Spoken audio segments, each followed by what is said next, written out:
Lalu secara jelas didengar oleh mereka ada suara yang berasal dari dalam gudang tersebut. Tong ganggu tumbal aing.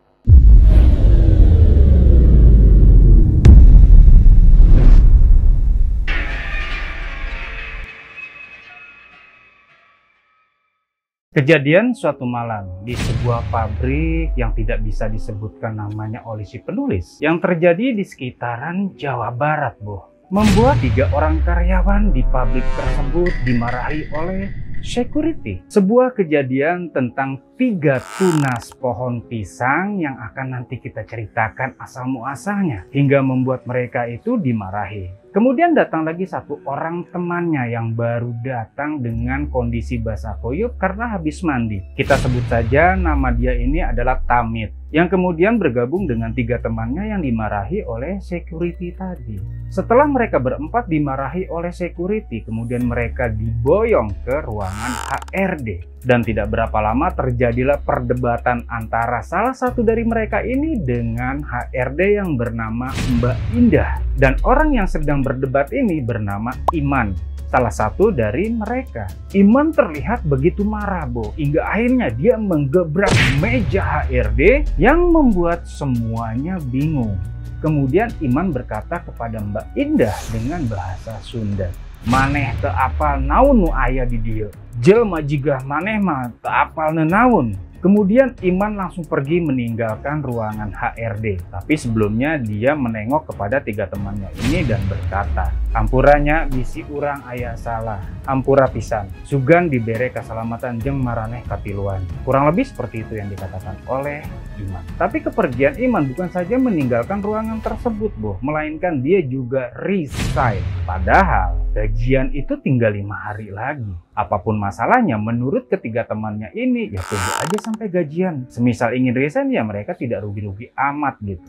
Tamit dan yang lainnya yang bernama Dedi dan Denny ini bingung. Apa hubungannya antara tunas pisang semalam, kemudian dimarahi oleh security, kemudian dibawa ke HRD dan berjibaku dengan Mbak Indah, kemudian resign, menjadi tanda tanya besar bagi mereka. Kemudian dengan setengah berbisik, Dedi bertanya kepada Denny dan Tamit, "Gimana? Mau ikut resign juga?" Tamit dan Dedi tidak langsung menjawab. Mereka berpikir sejenak. Kemudian tidak berapa lama, Denny berkata bahwa dia juga akan resign, tapi setelah gajinya turun, Dan hal itu diamini juga oleh si Tamit ternyata. Tamit berpikir memang itulah langkah yang bijaksana, sehingga mereka tidak rugi-rugi banget lah. Apalagi setelah mengalami hal yang mengerikan di sana. Ini dari tadi ngomongin mengerikan apa sih? Apa hubungannya coba dengan resignnya si Iman dengan kejadian semalam? Lebih-lebih Iman yang dianggap lebih mengerti tentang hal-hal mistis, main pergi aja tanpa menjelaskan hubungannya atau benang merahnya kejadian-kejadian tersebut kepada teman-temannya, Ya sudah, kesepakatan pun terjadi di antara mereka bertiga bahwa mereka akan resign setelah menerima gaji mereka yang memang tersisa 5 hari, Yang menurut mereka 5 hari lagi itu ya nggak lama kan, kurang dari 1 minggu kan. Setelah 2 hari berlalu, ketika Tamit datang duluan ke pabrik menjelang shift malam kerjanya, dia melihat ada sebuah mobil silver berwarna hitam dengan plat nomor Jakarta parkir di depan pabrik. Security yang melihat Tamit datang kemudian menyuruh Tamit langsung memarkirkan motornya. Security juga akhirnya menanyakan tentang Denny dan Dedi yang belum datang kepada Tamit. Tamit bilang kalau dia duluan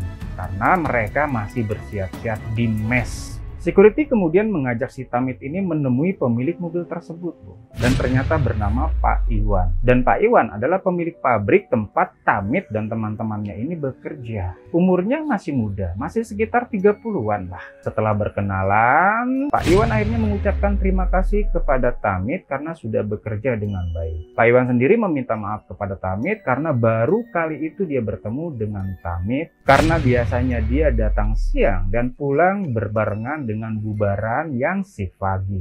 Dan secara kebetulannya memang hari itu dia ada keperluan khusus di pabrik hingga dia pulangnya agak telat. Tidak berapa lama Pak Iwan ini pamit kepada Tamit untuk pulang. Dan sebelum pulang Pak Iwan ini memberitahu Tamit bila dia membawa makanan khusus untuk para buruh yang bekerja shift malam. Makanan tersebut nanti akan diantarkan oleh security karena Pak Iwan akan menyuruh security mengambilnya di ruangannya. Setelah itu Pak Iwan langsung pergi.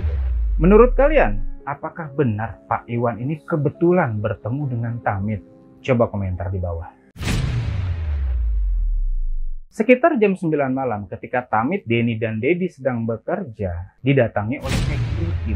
Security ini menyerahkan 2 buah kantung kresek yang berisi makanan yang dia ambil dari ruangannya Pak Iwan. Makanan tersebut kemudian diserahkan kepada mereka. Kemudian security ini meminta izin kepada mereka bertiga bahwa dia akan pulang dulu sebentar karena dia ingin menengok anaknya yang sedang sakit. Karena security memang sadar bila dia itu tidak dekat-dekat amat dengan mereka bertiga ini, Bu. Ya dia khawatir bila mereka bertiga ini mengadu kepada HRD, security ini bakal kena teguran, Bu. Karena memasang wajah sedih dan melas, akhirnya ya mereka bertiga mengiyakan apa yang diminta oleh si security ini. Lebih-lebih, security itu mengeluarkan uang 100.000 yang dibagikan kepada mereka sebagai ucapan terima kasih atas tutup mulutnya mereka. Setelah kesepakatan terjadi, security ini pun pulang. Dan setelah sampai pintu gerbang pabrik, security ini langsung mengunci pintu gerbang pabrik. Loh, kok dikunci? Ya, mereka bertiga akhirnya menganggap itu hal yang wajar, Bu. Karena security menjaga agar orang tidak masuk sembarangan ke dalam pabrik. Kemudian mereka juga nggak bakal keluar dari pabrik tersebut kan selama mereka bekerja di shift malam itu. Makanan Pak Iwan dirasa udah cukup untuk mengganjal perut mereka di malam itu, Bu. Jadi mereka yang nggak perlu keluar untuk beli kan. Ketika jam 12 malam, tiba-tiba suasana di dalam pabrik itu menjadi sedikit agak berubah. Hawa di dalam pabrik itu jadi sedikit agak pengap yang membuat mereka kesulitan untuk bernapas, Bu. Entah kenapa padahal biasanya tidak seperti itu. Ya mau nggak mau akhirnya mereka keluar dari ruangan produksi untuk mencari angin segar atau udara segar. Ketika mereka hendak keluar ruangan secara tidak sengaja, mereka melihat pintu gudang itu terbuka lebar. Ya sepertinya bagian shift pagi ini lupa untuk menutup pintu gudang tersebut. Begitupun dengan ruangan kecil yang ada di depan gudang tersebut, Bo. Pintunya juga terbuka. Sebuah ruangan yang tertutup dengan kain tirai tipis yang berwarna merah, yang sampai saat itu mereka sendiri nggak tahu apa yang ada di balik tirai merah tersebut. Tamit bertanya kepada tuannya, kenapa pintu gudang kebuka kemudian pintu yang ada di ruangan depannya itu juga kebuka ya? Kedua temannya hanya mengangkat bahu, tandanya nggak tahu. Ya biasanya si Tamit ini selalu bertanya kepada Iman tentang hal-hal yang seperti ini, Bu. Karena apa? Sebab Iman selain dianggap sebagai senior bagi dia, Iman juga kadang bisa tahu hal-hal yang sifatnya mistis atau ganjil. Ya sudah, akhirnya mereka sepakat untuk menutup pintu gudang dan pintu ruangan kecil yang ada di depannya itu bersama-sama. Soalnya mereka juga takut disalahin sama security nantinya. Karena mereka berpikir bahwa nanti security ini menganggap mereka itu nggak peduli sama kondisi-kondisi yang baik bagi pabrik. Bukan apa-apa, security itu kesannya memang agak temperamen. Ya terkesan galak lah, Bu. Mungkin karena dia orang lama kali ya. Selain itu juga dia memang orang daerah situ sih. Ya jadi segen aja semua karyawan pabrik itu sama dia. Akhirnya mereka bertiga putuskan untuk menutup pintu gudang yang memang sedikit agak berat itu, Bu. Karena memang terbuat dari besi. Dengan susah payah mereka mendorong sedikit demi sedikit hingga akhirnya nyaris tertutup sempurna. Namun sebelum tertutup secara sempurna, pintu itu seperti terganjal sesuatu. Dan secara perlahan keluarlah sebuah tangan yang kering dan keriput dari setelah pintu tersebut. Kulit tangannya itu sedikit agak pucat, Bu. Dan saking kurusnya, tulang dan urat-urat tangannya itu terlihat dengan jelas oleh mereka. Tangan itu mendorong kembali pintu gudang sehingga tersembul sesosok wajah yang memiliki rambut panjang, wajahnya keriput dan matanya melotot ke arah mereka. Sosok wanita dengan kuku-kukunya yang panjang dan tajam menggaruk pintu gudang tersebut sehingga menghasilkan bunyi-bunyi yang memekakan telinga mereka. Mereka menjadi terpana dengan apa yang mereka lihat dan kemudian mereka menjadi terpaku dan kaku. Dan lebih menyebalkan lagi, sosok itu terkekeh, menyeramkan. Apakah ini ada hubungannya dengan tunas pohon pisang yang dirusak si Iman pada malam itu? Ya, jadi mengapa si Iman ini marah kepada HRD kemudian resign secara tiba-tiba? Jadi begini ceritanya, Bu. Simak Pak Eko.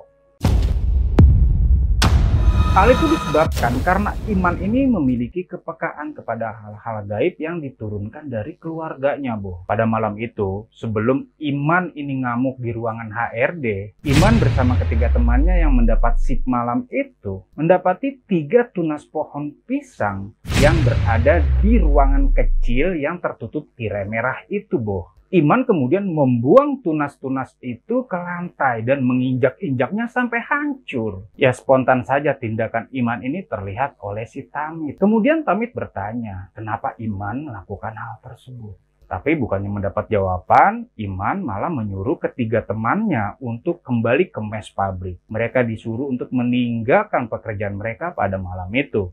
Nah, hal itulah yang besokannya membuat security ini ngamuk kepada mereka. Ya karena security ini bertanggung jawab kepada absensi mereka malam itu, ya mereka langsung dibawa ke HRD.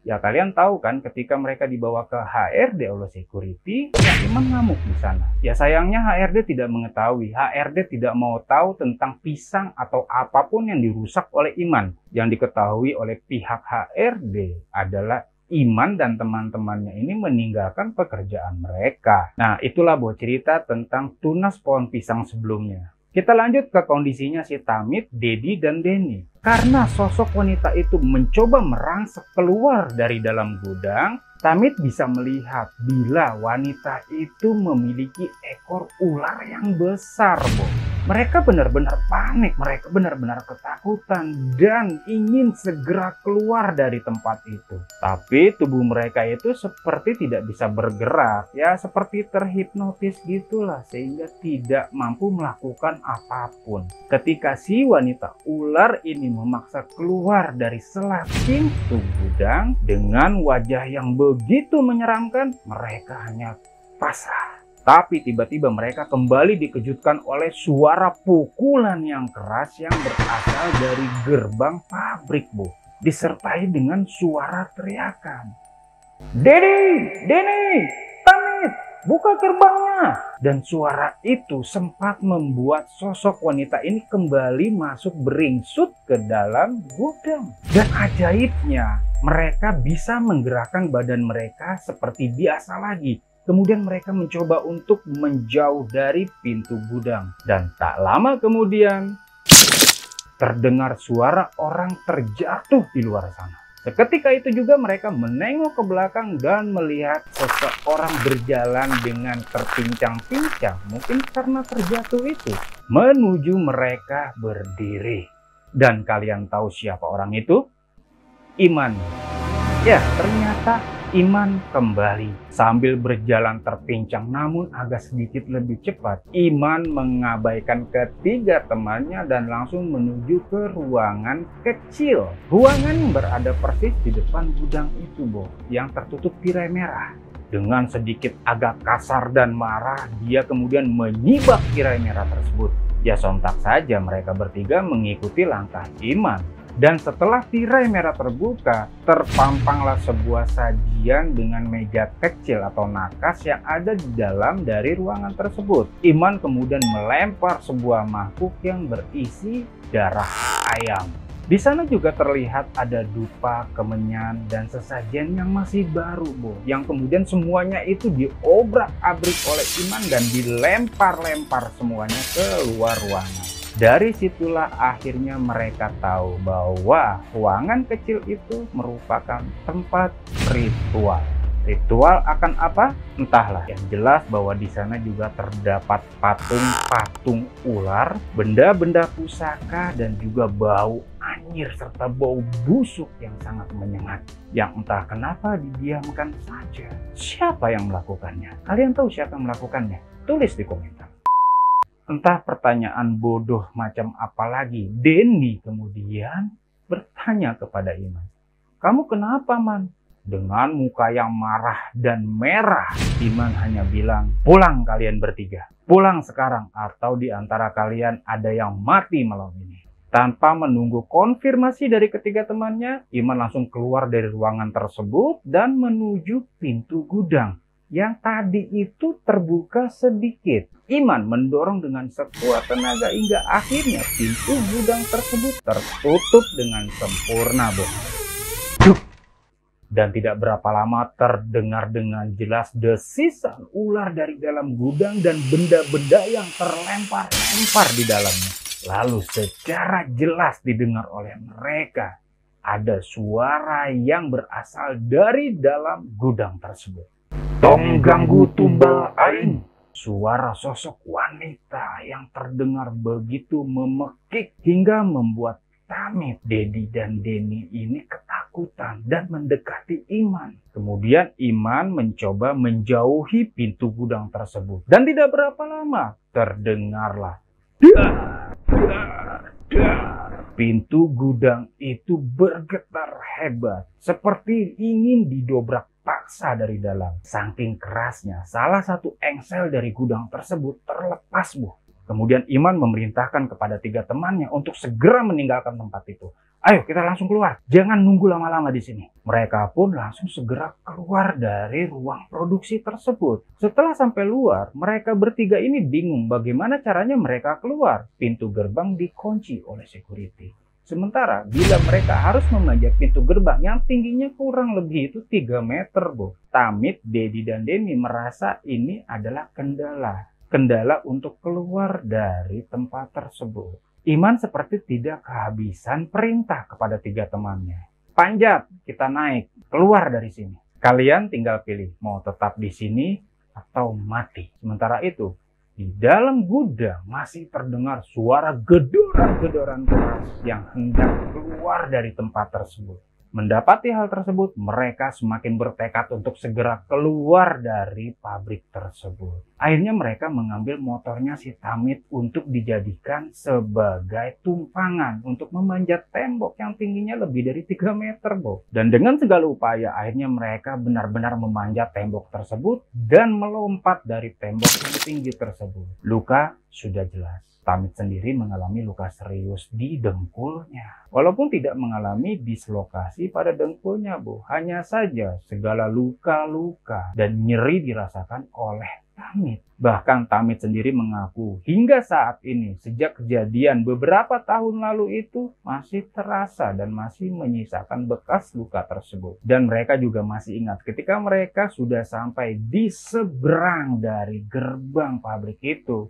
Terlihatlah sosok yang tadi ada di dalam gudang dan berhasil keluar dari gudang tersebut. Walaupun memang akhirnya sosok itu kembali lagi ke dalam gudang. Mungkin karena melihat mereka sudah di luar jangkauan kali ya.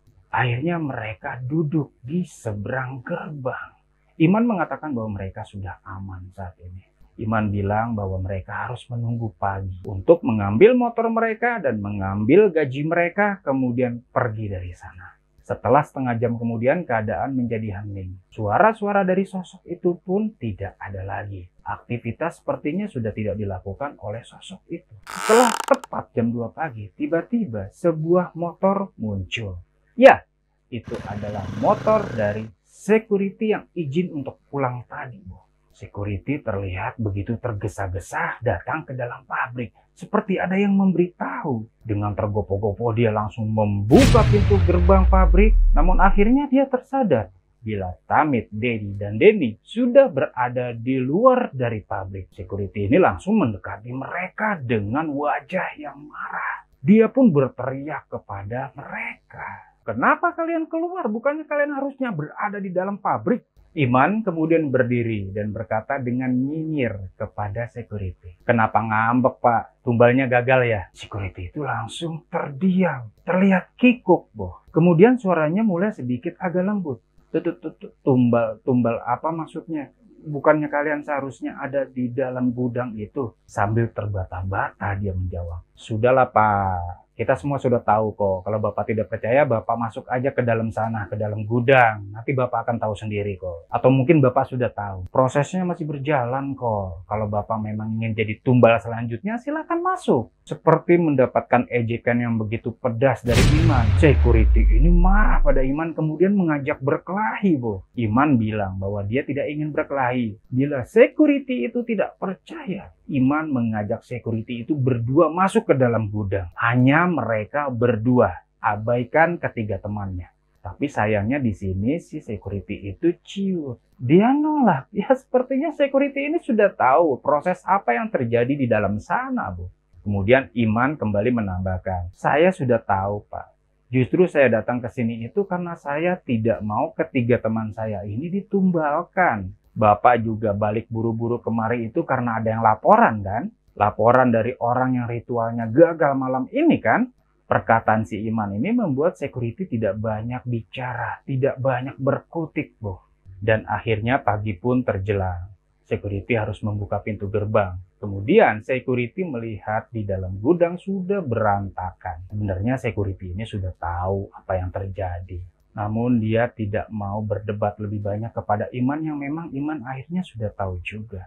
Bahwa malam itu sedang ada proses penumbalan ketiga temannya. Security itu akhirnya menyuruh mereka untuk pulang. Walaupun egoisnya tetap masih ada dengan petantang-petenteng yang menyuruh.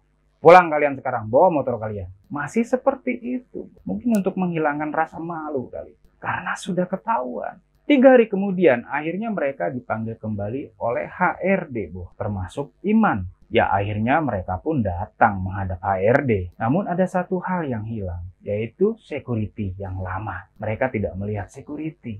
Yang ada hanya security baru dengan wajah senyum ramah menyapa dan menyambut mereka. Entah kemana security lama itu. Mungkin saja dipecat atau mungkin dia menjadi tumbal pengganti. Wallahu alam. Infonya sih dari security yang baru ini. Security yang lama itu katanya keluar kota untuk beberapa hari. Jadi tugasnya digantikan sementara. Tanpa banyak bincang-bincang, akhirnya mereka berempat menuju ruangan HRD. Dan di dalam ruangan HRD, juga tidak terdapat banyak bincang-bincang. Mbak Indah hanya menyodorkan sebuah amplop kepada masing-masing orang. Ketika dibuka oleh Tamit, di dalam amplop itu terdapat gaji mereka terakhir, kemudian ada sebuah surat paklaring, dan kemudian ada sebuah surat perjanjian. Di mana isi surat perjanjian tersebut adalah meminta mereka untuk tidak menceritakan kejadian yang terjadi malam itu. Mbak Indah mengatakan bila mereka menandatangani surat perjanjian itu akan ada sebuah amplop lagi yang akan diberikan pabrik kepada mereka. Yang dikatakan Mbak Indah kepada mereka, di dalamnya itu terdapat uang ekstra serta ijazah asli mereka. Ya, ternyata dipisah, Bu. Ijazah asli adalah memang ijazah yang diberikan mereka ketika mereka apply atau mengajukan lamaran ke pabrik tersebut. Ya, mau tidak mau untuk mendapatkan ijazah asli, walaupun terlepas dari pandangan uang tambahan, mereka harus menandatangani surat perjanjian itu, Bu. Pasalnya mereka membutuhkan ijazah asli mereka. Si penulis sendiri sebenarnya tidak berani untuk mengangkat cerita ini. Oleh karenanya di video awal dikatakan disamarkan atau tidak disebutkan nama pabrik tersebut. Walaupun memang masih berada dalam wilayah Jawa Barat. Namun terakhir mereka mendengar bahwa pabrik tersebut sudah tutup, sudah bangkrut setelah pandemi kemarin. Makanya si narasumber berani mengungkapkan hal ini, Bu. Esensinya hanya ingin memberikan edukasi kepada siapapun untuk lebih berhati-hati dimanapun dan kepada siapapun kalian bekerja. Selang kejadian tragis malam itu, Tamit sempat bertanya dan menghubungi si Iman. Kenapa Iman kembali lagi? Iman kemudian menceritakan bila dia mendapatkan tugas dari orang tuanya. Mendapatkan sinyal bila di antara kalian ada yang sedang menjadi korban tumbal dari pabrik tersebut. Walaupun pada kenyataannya setelah Iman melihat mereka bertigalah yang ternyata menjadi calon tumbal. Kemudian beredar juga rumor atau isu yang Iman dengar dari beberapa orang setelah kejadian malam itu, Bu. Besoknya, kedua orang tua Pak Iwan pemilik pabrik itu tak sadarkan diri. Sehingga Pak Iwan langsung menelpon security untuk datang ke pabrik. Apakah proses penumbalan itu terjadi kendala? Dan bisa ditebak, siangnya orang tua dari Pak Iwan pemilik pabrik itu meregang nyawa dengan sangat misterius. Ya seperti biasa, tuah tumbal ketika gagal, maka orang-orang terdekatlah yang akan menjadi korban. Jikapun tidak ada, dirinya sendiri. Iwan sendiri mendapatkan rumor pada senior-senior sebelumnya bahwa sebenarnya shift malam itu tidak ada. Sebelumnya semua itu bekerja pada satu shift. Yang ada hanya tawaran lembur malam kepada karyawan. Namun karena setiap ada lemburan yang diambil oleh karyawan dan besoknya akan terjadi korban, maka tidak pernah ada lagi orang yang mau mengambil jam lembur. Meskipun ada iming-iming upah yang lumayan. Nah, dengan kata lain bahwa shift malam itu adalah kedok dari ritual penumbalan pemilik pabrik. Seperti apa yang dikatakan oleh narasumber, semoga kalian berhati-hati dimanapun kalian bekerja dan kepada siapapun kalian bekerja. Selalu dekatkan diri kalian kepada Tuhan yang Maha Esa. Karena kita adalah manusia yang penuh keterbatasan, yang tidak pernah tahu apa yang sebenarnya terjadi di balik semua rahasia-rahasia orang lain kepada kita. Tonton juga cerita tumbal lainnya yang lebih seru yang ada di sini. Like bila kalian suka dengan video ini dan dislike bila tidak suka. Subscribe dan tekan loncengnya bila ada video terbaru kalian akan mendapatkan notifikasi. Share dan komen bila video ini bermanfaat ya, Bo. Akhir kata saya ucapkan wassalamualaikum warahmatullahi wabarakatuh. Bye-bye.